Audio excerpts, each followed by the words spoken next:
Chilli chicken খেতে কার না ভালো লাগে, তবে চিলি চিকেন খাওয়ার জন্য বারবার রেস্টুরেন্টে যাওয়ার দরকার নেই। রেস্টুরেন্টের স্বাদে চিলি চিকেন খুব সহজেই ঘরে থাকা সামান্য উপকরণ দিয়ে আমরা বানিয়ে নিতে পারবো। তো চলো রেসিপিটি বানিয়ে নেওয়া যাক। এখানে আমি বোনলেস চিকেন নিয়েছি প্রায় 300 গ্রাম মতো। তোমরা চাইলে বোন সমেত চিকেনও নিতে পারো।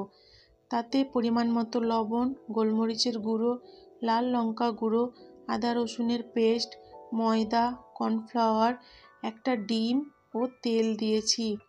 সবগুলো উপকরণকে হাতের সাহায্যে ভালোভাবে মিক্স করে নিয়েছি।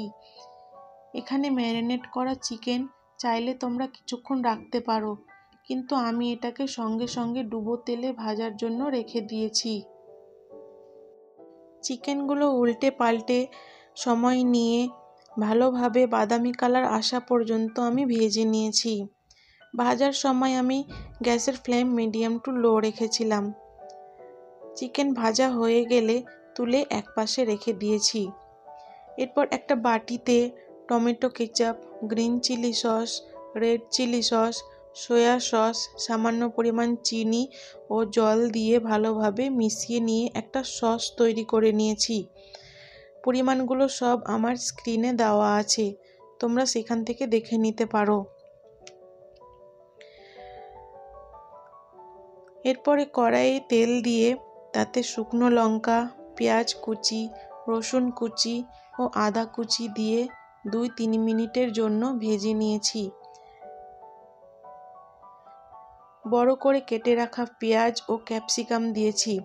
আমার কাছে লাল ও হলুদ রঙের ক্যাপসিকাম ছিল তাই দিয়েছি। তোমাদের কাছে না থাকলে তোমরা এটি স্কিপ করতে পারো। 2-3 মিনিটের জন্য পেঁয়াজ ও ক্যাপসিকাম ভেজে নিয়েছি। এরপর এতে প্রয়োজন মতো লবণ, গোলমরিচের গুঁড়ো ও সামান্য ভিনিগার দিয়ে আবারও 2-3 মিনিটের জন্য রান্না করে নিয়েছি। এবার ভেজে রাখা চিকেনগুলো এতে দিয়ে দিয়েছি।